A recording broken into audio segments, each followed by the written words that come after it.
Votre magazine est préparé en partenariat avec la Chambre de commerce et d'industrie.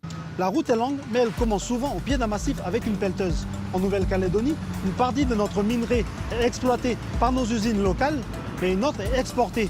Où? Comment? C'est à ces questions que nous allons tenter de répondre avec notre invité, le directeur des exportateurs de minerais de Nouvelle-Calédonie.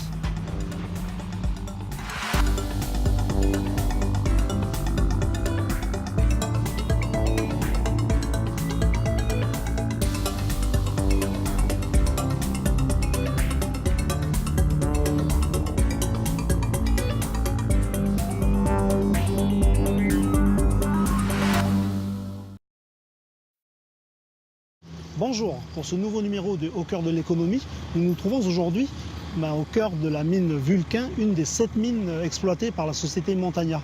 Notre invité du jour est M. Thibault Martelin. Bonjour M. Thibault Martelin.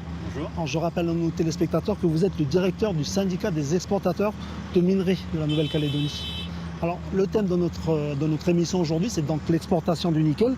Je rappelle qu'ici au pays, nous avons 3 usines qui exploitent le minerai local, le minerai du pays, et une partie de notre minerai est aussi exportée.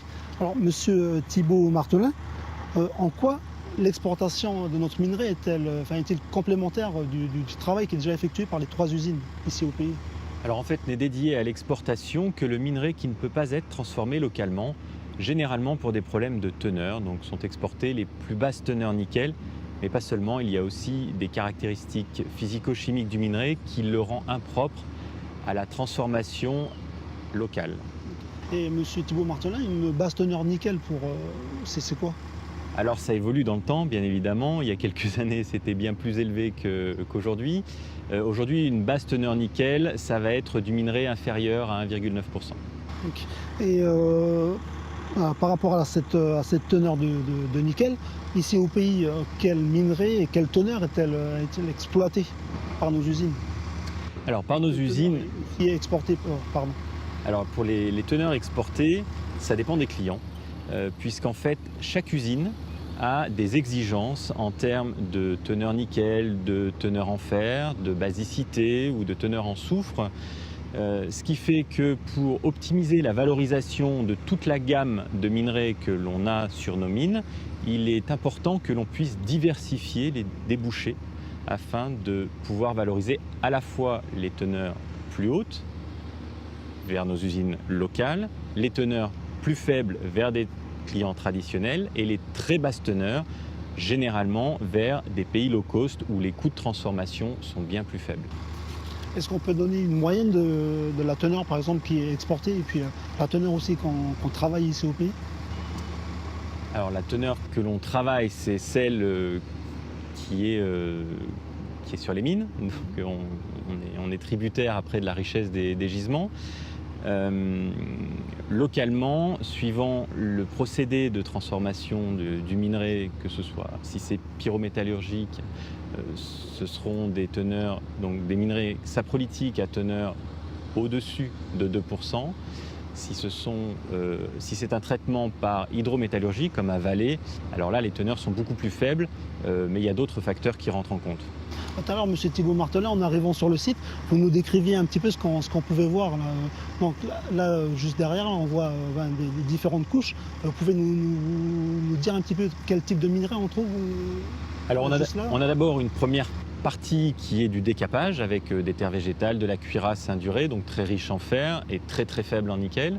Suit ensuite un minerai très altéré que l'on appelle les latérites, dans lesquels on va également retrouver une teneur en fer relativement élevée et généralement une teneur nickel plus faible. Et plus on va s'approfondir, plus on va avoir des minerais type saprolitique, moins riches en fer, plus riches en nickel. Donc les saprolites, c'est un peu ce qu'on voit en blanc là-haut là? C'est ça.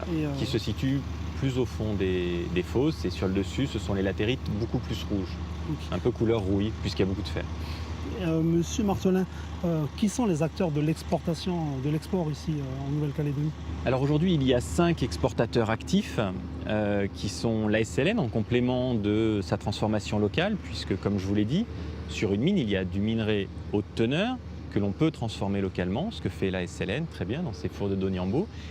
Mais pour avoir accès à ce minerai haute teneur, il faut également manipuler du minerai plus basse teneur. Et la SLN, dans son modèle d'optimisation de la valorisation de sa ressource et dans l'abaissement de ses coûts de transformation, exporte les teneurs plus faibles vers la Chine, le Japon, la Corée. Voilà, pour la SLN, il y a également donc, la société Georges Montagna, la société des mines Kwawamine, donc Mine Kwawamine, MKM, la NMC pardon, et la SMT. Monsieur Marcelin, avant qu'on développe un peu plus, je voulais partager avec vous un petit reportage qu'on a tourné ici. Donc c'est sur le processus d'exportation. On a tourné ici même sur la mine Vulcain, ici à Tontouta. Donc je vais vous demander une petite réaction après, mais avec nos chers téléspectateurs, on regarde ça ensemble. Sur la mine Vulcain, une des 7 mines de la société Montagna sur les hauteurs de la Tontouta. C'est sur ce chantier que le vieux Francis extrait du minerai saprolite à destination du Japon. Pour cela, il suit une carte bien précise. Avant, ils font les sondages, quoi. On suit les sondages. Il y a des géologues qui font les sondages.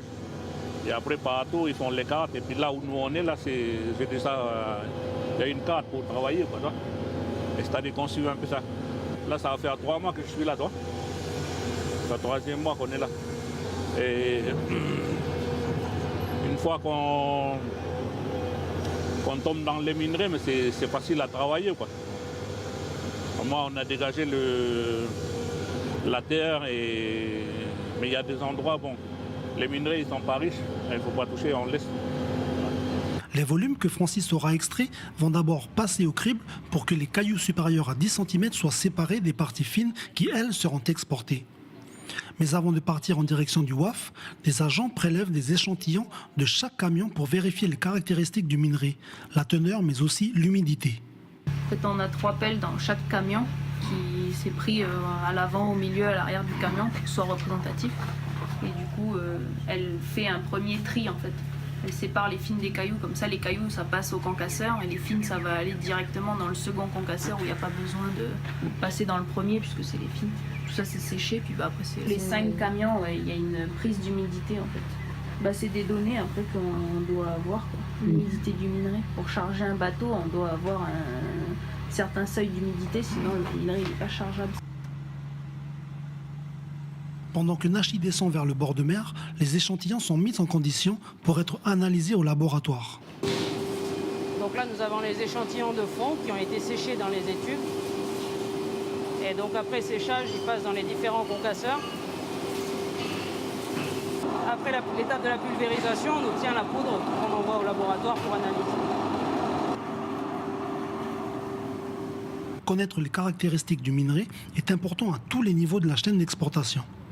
Nachi sait qu'il doit déposer son chargement au stock qui correspond aux caractéristiques de son minerai.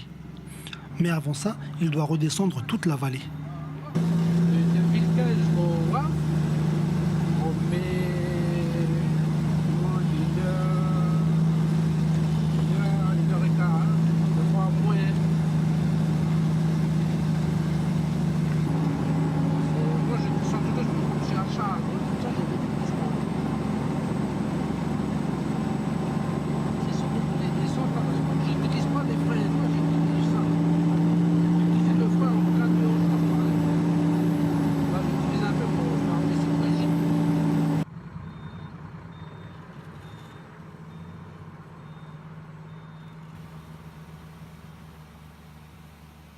Sur la zone de stockage, chaque type de minerai est bien identifié. Cela pour faciliter les opérations, mais aussi pour être sûr de la qualité des produits exportés. Notre boulot à nous, c'est d'optimiser tout ça pour qu'on charge le maximum de tonnage, qu'on charge le tonnage, le bateau le plus rapidement possible.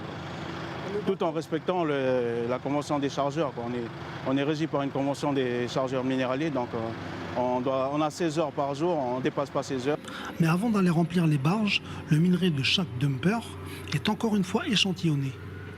Encore une fois pour la société, mais aussi pour la DIMENC, qui s'en servira comme base de calcul du prix du minerai en comparaison avec les échantillons que le client japonais lui aura envoyés. Donc tous les camions passent obligatoirement par ici.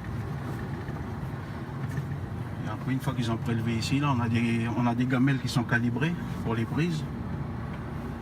Et une fois qu'ils sont passés ici, on envoie dans les salons. Le minéralier du client japonais est amarré à 45 minutes du WAF. Comme pour les 2 autres remorqueurs, la mission du capitaine Steve et de ses 3 matelots est d'acheminer les barges pleines de minerais vers le mastodon qui attend au large ses 33 000 tonnes de nickel. Mais même si la baie est assez protégée, il faut rester prudent. Le truc qu'il faut faire attention, c'est de ne pas taper avec le bateau. C'est surtout ça.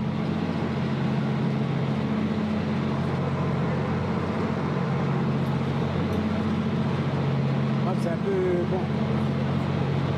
Faut savoir si les chalands sont bien réglés. Mais s'ils sont mal réglés, ben, il y aura. Il faut plutôt faire attention. Deux fois on arrive, c'est pas si le bateau marche bien, ben, les chalands sont vidés. Tiens. Du coup, ben, on doit accoster celui-là puis récupérer les 2 vides. Une fois accostées, les barges, qu'on appelle aussi les chalands, vont être vidées directement dans les cales du minéralier à l'aide de grues. Cette toute dernière étape est aussi réalisée par des contractuels de la société calédonienne. Avec un chargement moyen de 9000 tonnes par jour, il aura fallu 4 jours pour que les équipes de chargement viennent à bout de la commande. Alors, Monsieur Martolin, une petite réaction par rapport à ce que vous avez vu à travers le reportage, peut-être sur le thème de l'emploi que je n'ai pas pu aborder dans ce reportage. Oui, alors d'abord, je voulais vous féliciter pour la qualité de votre reportage. Effectivement, vous avez pu voir dans le reportage qu'il y a une grande diversité d'emplois très spécifiques au monde de la mine. L'activité d'exportation en Nouvelle-Calédonie, c'est 2500 emplois directs et sous-traitance exclusive pour un chiffre d'affaires de 21 milliards de francs en 2016, malgré les prix relativement bas en 2016. Et c'est par endroits la seule activité économique de certains bassins, particulièrement sur la côte Est. Okay. C'est vrai que pendant la réalisation de ce reportage, je me suis aperçu en bas, sur les quais notamment, qu'il y avait pas mal de jeunes contractuels qui sont issus des tribus avoisinantes. Tout ça. Donc ça leur permet aussi d'en avoir un premier pas dans le professionnalisme, dans le domaine de l'emploi. Oui, alors ce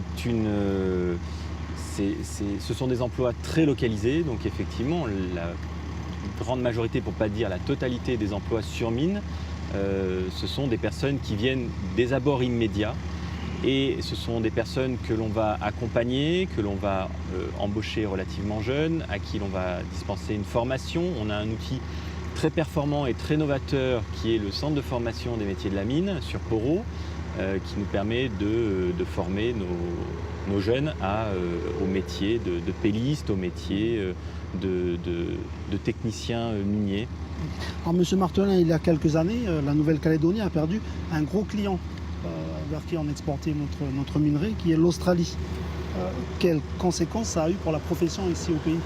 Donc les latérites ont commencé à être exportés vers l'Australie à la fin des années 80. C'était un moyen, à l'époque déjà, justement de valoriser une plus grande partie du minerai qui était manipulé sur mine. Pendant les 25 ans, à peu près, qu'a duré ce partenariat, les volumes d'exportation latérite étaient à peu près équivalents au volume d'exportation saprolite. Il est certain que l'arrêt progressif de l'usine de Yaboulou, qui avait été largement anticipé par la profession, qui avait demandé de nouvelles autorisations d'export vers des nouvelles destinations pour des nouveaux flux d'export, et qui n'avait pas été entendu à l'époque par le gouvernement, a causé énormément de préjudice, en particulier à tous les sous-traitants qui dépendent du volume exporté. Je pense aux rouleurs, aux chargeurs de minéraliers. Monsieur Martolin, aujourd'hui, quels sont les principaux clients de la Nouvelle-Calédonie? Vers qui on exporte? Alors aujourd'hui, les exportations, il y a environ plus ou moins 3 millions de tonnes qui partent vers la Corée, dont le client exclusif est la NMC, même si depuis 2 ans, la NMC a fait appel aux autres mineurs pour l'aider à monter en puissance sur sa 2e ligne de Corée. Il y a environ 1,5 million, 1,7 million vers le Japon, et il y a 2 millions à 2,5 millions de tonnes vers l'Australie, remplacées partiellement par de l'exportation vers la Chine. L'année dernière, les exports Chine étaient moins d'1 million de tonnes. Cette année, on devrait se rapprocher des 2 millions de tonnes avec les nouvelles autorisations qui nous ont été accordées en décembre l'année dernière par le gouvernement. Alors, M. Martin, vous l'avez dit, un de nos principaux clients, c'est la Corée. Alors, je vous propose qu'on regarde ensemble avec nos téléspectateurs ce public reportage qui a été, donc c'est une commande de la SMSP réalisée sur l'usine du pays qui se trouve en Corée par Tate Honda Corporate, le nom de la production, à Honda Samsung. Gwangyang, en Corée du Sud, une ville industrielle tournée vers l'acier. Dans ce complexe impressionnant se trouve un morceau de la Nouvelle-Calédonie.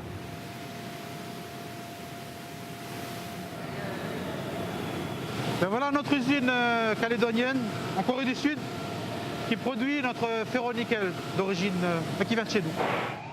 Robert Waminia est ingénieur de production pour la SMSP.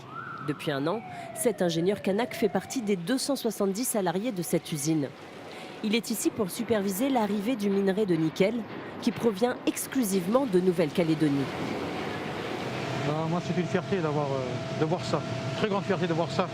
De voir qu'un tout petit pays comme ça là, puisse produire, avoir une société de classe mondiale à l'étranger et dire que cette usine nous appartient.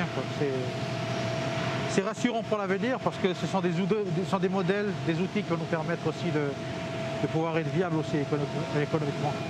Car cette usine appartient à 51% à la SMSP et donc à la province Nord. Depuis 2009, elle a rapporté près de 10 milliards de francs de dividendes à la SMSP. De quoi amortir en à peine 3 ans sa première ligne de production. Une véritable performance en cette période.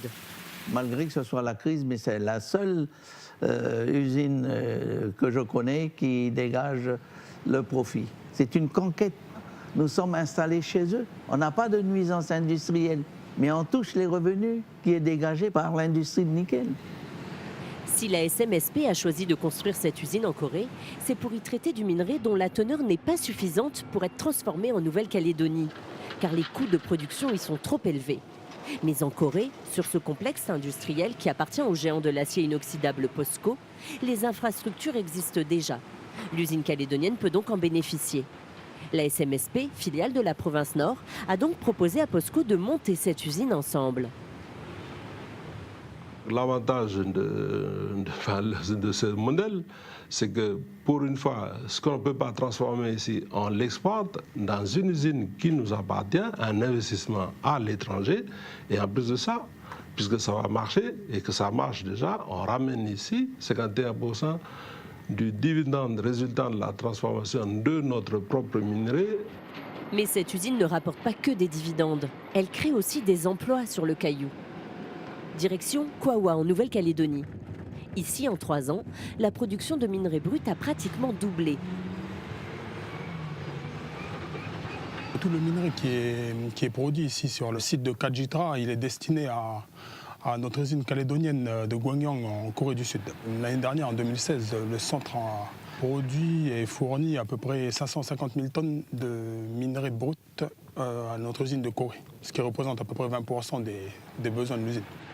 Grâce à l'usine, 30 emplois ont été créés depuis 2014 rien qu'à Kawa. Sur l'ensemble du territoire, près de 1300 personnes travaillent dans les mines pour alimenter l'usine coréenne. Cette usine, elle est ouverte à tous les mineurs de notre pays. Pour alimenter cette usine avec nous, en le faisant, ils contribuent à la construction d'une richesse pour la Nouvelle-Calédonie. Pour la province Nord, propriétaire de l'usine, cet investissement en Corée est un outil de développement au service du pays. On a une ressource naturelle, donc économique, qui intéresse l'économie mondiale. On veut la valoriser au mieux, cette ressource, ici comme à l'extérieur, selon la même approche, pour permettre à la Nouvelle-Calédonie de disposer de cette ressource financière pour lui permettre de financer ses équipements, ses infrastructures et la création d'activités et satisfaire aux besoins de sa population. Et c'est ça d'abord l'essentiel. En Corée, l'usine monte en puissance. L'an dernier, elle a traité 3,5 millions de tonnes de minerai calédonien et produit 47 000 tonnes de ferro-nickel. En réalité, notre usine est la plus compétitive du monde, tant sur les quantités de ferronickel produites que sur la qualité. Notre usine est même devenue le leader mondial en ferronickel. Et en 2016, malgré des conditions de marché difficiles, nous avons même fait du profit.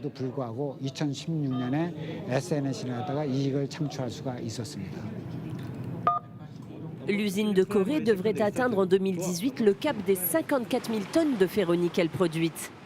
Une fierté et une réussite pour tous les Calédoniens.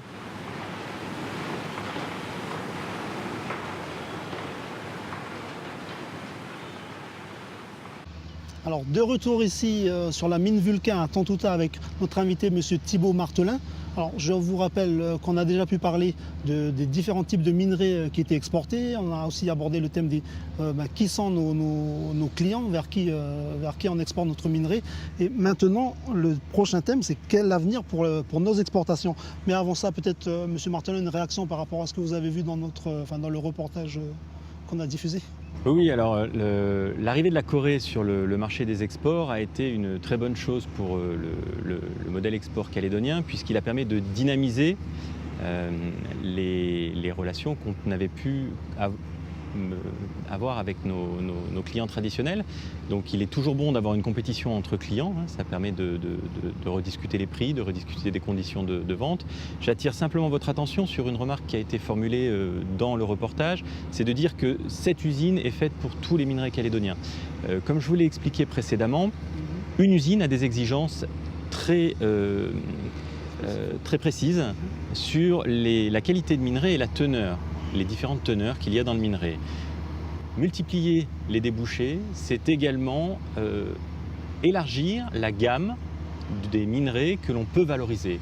Donc sur une mine, vous allez avoir du minerai à 1,5, à 1,4, à 1,8, à 1,9, à 2,3, et avec des teneurs en fer qui varient également, avec une basicité qui varie.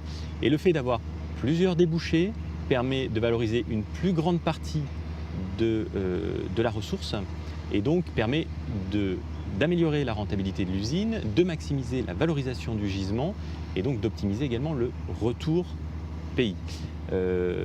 Sans compter qu'en plus, élargir le panel de clients divise également le risque. On l'a vu tout à l'heure, on en discutait avec la fermeture de l'usine de Yaboulou qui prenait l'intégralité du minerai latéritique de Nouvelle-Calédonie qui nous a fortement mis à mal.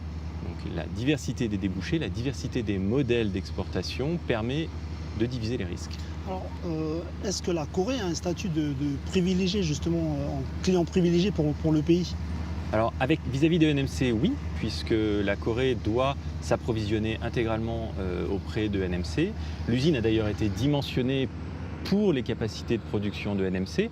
Avec l'entrée en production de la deuxième ligne, NMC n'a pas été en mesure immédiatement de répondre aux attentes de l'usine coréenne et dans un premier temps a donc fait appel à ce qu'on appelle la solidarité entre mineurs qui avait déjà été appelée quelques années auparavant pour un autre opérateur et nous avons donc les autres opérateurs miniers exportateurs nous avons cédé à la NMC 600 000 tonnes de minerais en 2016 et plutôt 400 000 tonnes en 2017 puisque comme je vous l'ai dit il semblerait qu'à terme, la NMC suffise à subvenir aux besoins en minerais de l'usine de SNNC.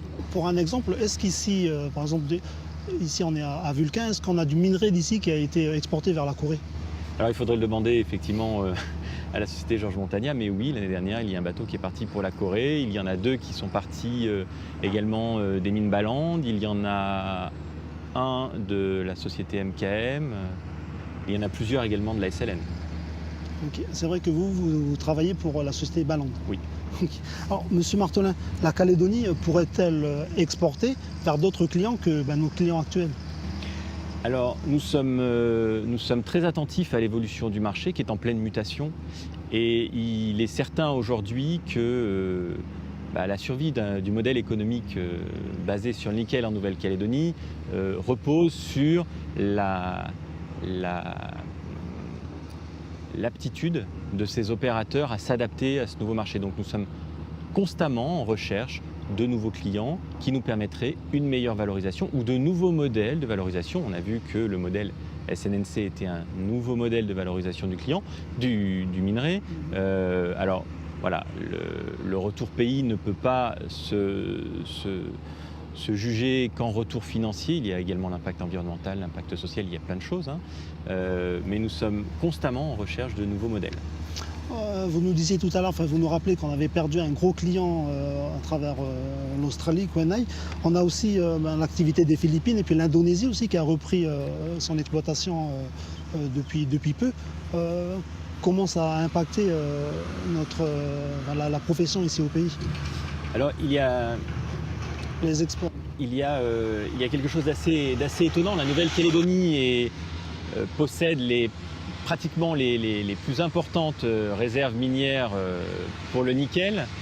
Et en contrepartie, en fait, c'est un petit acteur dans le monde du nickel, puisque les exportations de minerais depuis la Nouvelle-Calédonie ne représentent que 3 à 4% du volume de minerais mondial acheté. Donc c'est assez étonnant, de la même façon que nous avons 3 usines de transformation pour en nominal une capacité de production de 160 000 tonnes métal. C'est assez peu par rapport à la production mondiale qui est plutôt aux alentours de 2 millions de tonnes. Alors, Monsieur Martellin, on arrive presque au terme de cette émission. Je rappelle juste qu'au niveau chiffre d'affaires, c'était 21 milliards en 2016, un peu plus en 2015 parce que les prix étaient meilleurs. Et simplement pour conclure sur l'Indonésie et les Philippines, aujourd'hui ce ne sont ni l'Indonésie ni les Philippines qui font le marché, ce sont les Chinois. On l'a vu, l'Indonésie qui se pensait en position de force a décidé d'arrêter les exportations en pensant que ça ferait monter les prix et venir les investisseurs chez eux. 3 ans après, ils réouvrent les exportations parce que la Chine a trouvé un autre client aux Philippines.